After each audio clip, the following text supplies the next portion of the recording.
السلام علیکم ورحمۃ اللہ وبرکاتہ۔ جیسے کہ آپ لوگ جانتے ہیں نماز کلاسز چل رہی تھیں، آج چلتے ہیں ہم اپنے 10ویں لیکچر کی طرف۔ وعن ابن عمر قال قال رسول اللہ صلی اللہ علیہ وسلم الذي تفوته صلاة العصر فكأنما وتر أهله وماله۔ ابن عمر رضی اللہ تعالیٰ عنہ روایت کرتے ہوئے کہتے ہیں کہ رسول اللہ صلی اللہ علیہ وسلم نے فرمایا، وہ شخص کے فوت ہو جائے اس کی نماز اثر پس گویا کہ لوٹایا گیا اہل اس کا اور اس کا مال۔ بخاری مسلم کی حدیث ہے، جس طرح مال، جان، بیوی، اہل و عیال اور گھر بار کی بربادی سے اللہ تعالیٰ سب کو محفوظ رکھے، انسان خوف کھاتا ہے نماز عصر کے فوت ہو جانے سے کہیں اس سے زیادہ ڈرے۔ رسول اللہ صلی اللہ علیہ وسلم تو عصر کی ایک نماز کے فوت ہو جانے کو اہل و عیال اور مال و منال کے لٹ جانے سے تعبیر فرماتے رہے ہیں، لیکن افسوس ہے کہ ہم نے کبھی اس بات کا جائزہ نہیں لیا۔ گھر کے افراد میں سے آج کسی نے عصر چھوڑ دی تو ہمیں کوئی فرق ہی نہیں پڑتا۔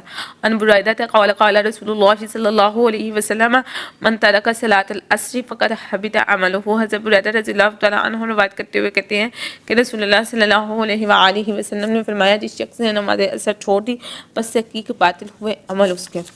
بخاری کے حدیث ہے، مطلب یہ ہے کہ عصر کی نماز چھوڑنے سے بندے پر اللہ تعالیٰ کی ناراضگی اس قدر بڑھ جاتی ہے کہ اس دن کے دوسرے اعمال اور نمازوں وغیرہ کی خوبیوں پر پانی پھر جاتا ہے۔ رسول اللہ صلی اللہ علیہ وسلم کی اس حدیث پاک سے نماز عصر کی اہمیت بے حد اجاگر ہو گئی ہے۔ نمازوں کی پابندی اور ان کے قیام کے استحکام کے تقاضوں سے قرآن و حدیث کے اوراق بھرے پڑے ہیں۔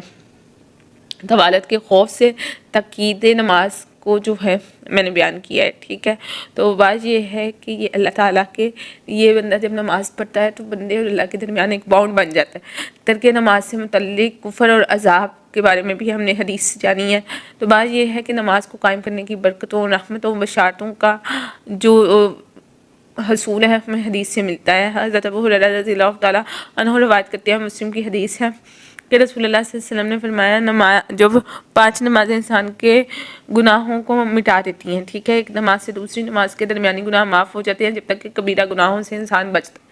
مثلا فجر کی نماز کے بعد جب ظہر پڑھیں گے تو دونوں نمازوں کے درمیانی زمانے میں جو گناہ، لغزشیں اور خطائیں ہو چکی ہوں گی اللہ تعالیٰ بخش دے گا۔ اسی طرح رات اور دن کے تمام گناہ سوائے کبائر کے جو ہے ان 5 نمازوں سے معاف ہو جاتے ہیں، اور اس طرح 5 نمازوں کی وجہ سے انسان کے نامہ اعمال ہر وقت صاف اور سفید رہتا ہے۔ اگر انسان کبیرہ گناہ سے بچے اور پھر انسان نماز کی برکت سے آہستہ آہستہ صغیرہ گناہ سے بھی باز رہتا ہے، ٹھیک ہے۔ فذالک مثل الصلاۃ الخمس یمحو اللہ بہن الخطایا۔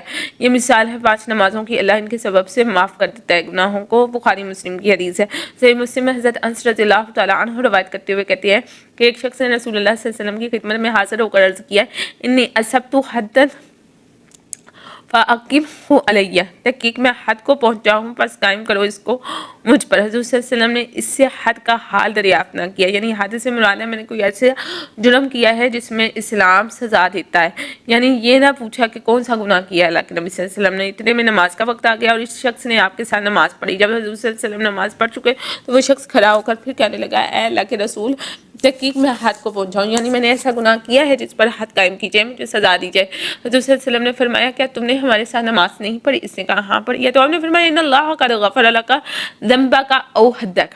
تحقیق اللہ نے بخش دیا واسطے تیرے گناہ، تیرا یا حد تیری، ٹھیک ہے۔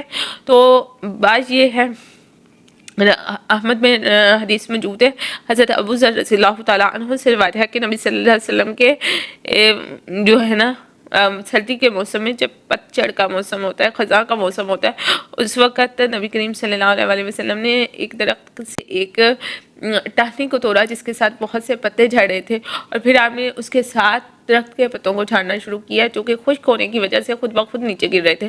تو آپ نے فرمایا، جب بندہ مومن نماز پڑھتا ہے تو اللہ تعالیٰ اسی طرح اس کے گرد سے اس کے صغیرہ گناہ جھاڑ دیتا ہے، ٹھیک ہے۔ تو اس سے کیا پتہ چلا ہمیں کہ نماز سے انسان کے گناہ جو ہے جھڑتے ہیں، ٹھیک۔ تو حضرت ابو ہریرہ رضی اللہ تعالیٰ عنہ روایت کرتے ہوئے کہتے ہیں کہ رسول اللہ صلی اللہ علیہ وسلم نے فرمایا، تمہارے پاس فرشتے آتے ہیں رات کو اور فرشتے دن کو، یعنی قیامت کاتبین تمہارے اعمال لکھنے والے فرشتے، اور جمع ہوتے ہیں فرشتے آنے والے اور جانے والے نماز فجر میں اور نماز عصر میں، پھر چڑھتے ہیں آسمان کو وہ فرشتے کے تھے تمہارے پاس، پھر ان کا رب ان سے پوچھتا ہے اور وہ خوب جانتا ہے حال بندوں کا، کس طرح چھوڑا تم نے آتی دفعہ میرے بندوں کو؟ بس وہ کہتے ہیں ہم نے ان کو چھوڑا اس حال میں کہ وہ نماز پڑھتے تھے، اور گئے ہم ان کے پاس اس حال میں کہ وہ نماز پڑھتے تھے، ٹھیک ہے، بخاری مسلم کی حدیث ہے۔ حضور صلی اللہ علیہ وسلم خیر البشر کی اس حدیث سے کیا ہمیں پتہ چلتا ہے کہ اعمال لکھنے والے فرشتے صبح اور عصر کی نماز کے وقت آسمان پر چلے جاتے ہیں، اور جو صبح کے وقت آتے ہیں وہ عصر کی نماز کے وقت تک رہتے ہیں اور عصر ٹائم چلے جاتے ہیں۔ اسی طرح آنے اور جانے والے فرشتوں کا جو ہے آپس میں ملاپ فجر اور عصر کی نمازوں میں ہوتا ہے۔ جب فرشتے اللہ کے حضور جاتے ہیں تو وہ اللہ جو کہ عالم الغیب ہے، انسان کی بزرگی اور فضیلت کا اظہار فرشتوں کی زبان سے کرانے کے لیے ان سے بندوں کا حال پوچھتا ہے۔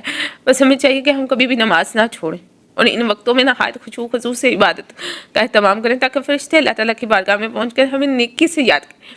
حضرت ابو ہریرہ رضی اللہ تعالیٰ عنہ روایت کرتے ہوئے کہتے ہیں کہ رسول اللہ صلی اللہ علیہ وسلم نے فرمایا، منافقوں پہ فجر اور عشاء سے زیادہ بھاری کوئی نماز نہیں، اگر جانے اس ثواب کو جو ان نمازوں میں ہے تو ضرور ان میں پہنچے، اگر یہ چلیں سرین پر، ٹھیک ہے، کہ اگر سے اس حدیث کا مطلب یہ ہے کہ اللہ کے نبی صلی اللہ علیہ وسلم نے فرمایا کہ اگر یہ ٹانگوں سے چل کے نہ بھی آ سکے نا تو نمازوں کی فضیلت کے بارے میں پتہ چل رہے تو یہ اپنی ٹانگوں کو گھسیٹ کے بھی ضرور آئے۔ تو اس چیز سے ہمیں کیا پتہ چلتا ہے کہ بہت سی نیکیاں ہیں جو کہ نماز کے پڑھنے سے انسان کو ملتی ہیں، ٹھیک ہے۔ نماز کی خوبیاں ہمیں سیاستہ میں نظر آتی ہیں۔ بخاری مسلم میں بہت سی حدیث ہیں۔ اللہ تعالیٰ کے پیارے نبی صلی اللہ علیہ وسلم نے فرمایا کہ اللہ تعالیٰ نے سب چیزوں سے پہلے میری امت پر نماز فرض کی اور قیامت میں سب سے پہلے نماز ہی کا حساب ہوگا۔ نماز کے بارے میں اللہ سے ڈرو، نماز کے بارے میں اللہ سے ڈرو، نماز کے بارے میں اللہ سے ڈرو۔ پھر آپ نے فرمایا آدمی کے اور شرک کے درمیان نماز ہی حائل ہوتی ہے۔ پھر آپ نے فرمایا نماز دین کا ستون ہے۔ پھر آپ نے فرمایا نماز افضل جہاد ہے۔ پھر آپ نے فرمایا نماز مومن کا نور ہے۔ پھر آپ نے فرمایا نماز شیطان کا منہ کالا کرتی ہے۔ پھر آپ نے فرمایا جب کوئی آفت آسمان سے اترتی ہے تو مسجد کو آباد کرنے والوں سے ہٹ جاتی ہے۔ اللہ نے سجدہ کی جگہ کو آگ پر حرام کر دیا ہے۔ اللہ تعالیٰ کو آدمی کی ساری حالتوں میں سب سے زیادہ پسند ہے کہ اس کو سجدے میں پڑا ہوا دیکھے، پیشانی زمین پر رگڑا۔ جب آدمی نماز کے لیے کھڑا ہوتا ہے تو جنت کے دروازے کھل جاتے ہیں اور اللہ تعالیٰ کے اور اس نمازی کے درمیان کے پردے دور ہو جاتے ہیں جب تک کہ نمازی کھانسی وغیرہ میں مشغول نہ ہو، ٹھیک ہے۔ نمازی شہنشاہ کا دروازہ کھٹکھٹاتا ہے اور یہ قاعدہ ہے کہ جو دروازہ کھٹکھٹاتا رہے وہ آخر کھلتا ہی ہے۔ نماز جنت کی چابی ہے۔ نماز کا مرتبہ دین میں ایسا ہے جیسے کہ سر کا مرتبہ بدن پر۔ زمین کے جس حصے پر نماز کے ذریعے سے اللہ کی یاد کی جاتی ہے وہ حصہ زمین کے دوسرے حصوں پر فخر کرتا ہے۔ جو شخص تنہائی میں 2 رکعت نماز پڑھے جس کو اللہ تعالیٰ اور اس کے فرشتے کے سوا کوئی نہ دیکھے تو اس کو آتش جہنم سے نجات کا پروانہ مل جاتا ہے۔ جو 5 نمازوں کا اہتمام کرتا رہے اور ان کے رکوع اور سجدے اور وضو وغیرہ کو اچھی طرح ادا کرے تو جنت اس کے لیے واجب ہو جاتی ہے اور دوزخ اس پر حرام ہو جاتی ہے۔ سب سے افضل عمل اول وقت میں نماز پڑھنا ہے۔ صبح کو جو شخص نماز کو جاتا ہے تو اس کے ہاتھ میں ایمان کا جھنڈا ہوتا ہے، اور جو شخص بغیر نماز پڑھے بازار کو جاتا ہے تو اس کے ہاتھ میں شیطان کا جھنڈا ہوتا ہے۔ نماز ہر متقی کی قربانی ہے۔ جب آدمی نماز کے لیے کھڑا ہوتا ہے تو رحمت الہی اس کی طرف متوجہ ہو جاتی ہے، ٹھیک ہے۔ حضور صلی اللہ علیہ وسلم فرماتے ہیں کہ میرے پاس جبریل آئے اور کہنے لگے محمد صلی اللہ علیہ وسلم خواہ کتنا ہی آپ زندہ رہیں آخر ایک دن مرنا ہے، اور جس سے چاہیں کتنی ہی محبت کریں آخر ایک دن جدا ہونا ہے، اور آپ جیسا بھی عمل کریں اس کا بدلہ ضرور ملنا ہے۔ اور یاد رکھیں اس میں کوئی تردد نہیں کہ مومن کی شرافت تہجد کی نماز میں ہے اور مومن کی عزت لوگوں سے بے نیاز ہونے میں۔ تہجد صالحین کا طریقہ ہے، اللہ کے قرب کا سبب ہے، خطاؤں کا کفارہ ہے۔ اللہ کا ارشاد ہے حدیث قدسی میں ہے آدم کی اولاد تو دن کے شروع میں 4 رکعتیں اشراق سے عاجز نہ بن، میں تمام دن تیرے کاموں کے لیے کافی ہو جاؤں گا۔ رسول اللہ صلی اللہ علیہ وسلم فرماتے ہیں میں نے خواب میں اپنے پروردگار بابرکت اور بلند و قدر کو اچھی صورت کے دیکھا، پس کہا کہ اس نے اے محمد صلی اللہ علیہ وسلم، میں نے کہا حاضر ہوں میں اے رب۔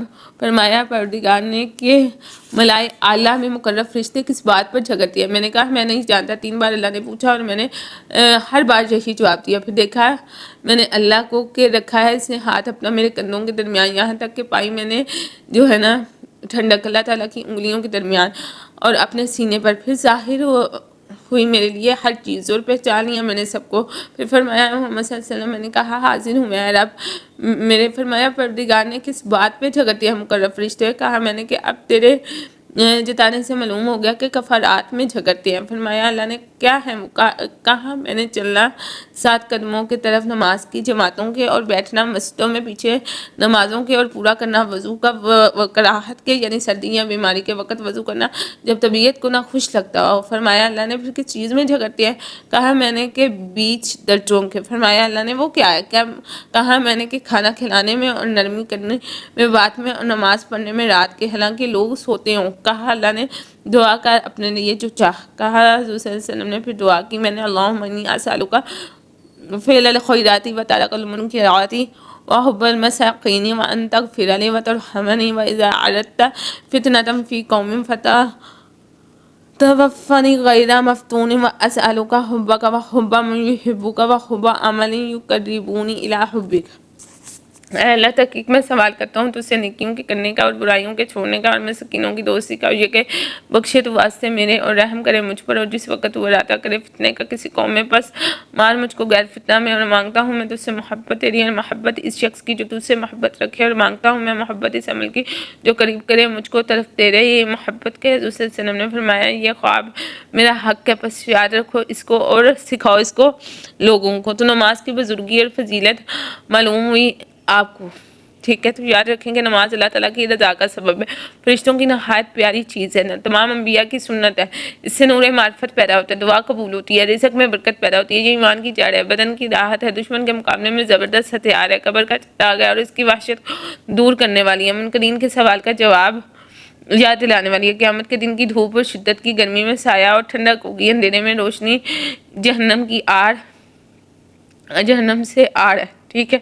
تو پولیس صراط سے گزارنے والی ہے، ٹھیک ہے؟ تو پھر آپ فریضہ نماز کی ادائیگی میں ہرگز کوتاہی نہ کریں، خود بھی نماز کی پابندی کریں، اپنے اہل و عیال کو بھی اس کا پابند بنائیں۔ غور کریں کہ اللہ تعالیٰ نے نبی کریم صلی اللہ علیہ وسلم کو نماز کے متعلق قرآن میں یوں فرمایا وَأَمُرْ أَهْلَكَ بِالصَّلَاةِ وَاسْتَبِرْ عَلَيْهَا، اے پیغمبر اپنے گھر والوں کو نماز کا حکم کیجیے اور خود بھی اس کے پابند رہیے۔ وآخر دعوانا ان الحمد للہ رب العالمین۔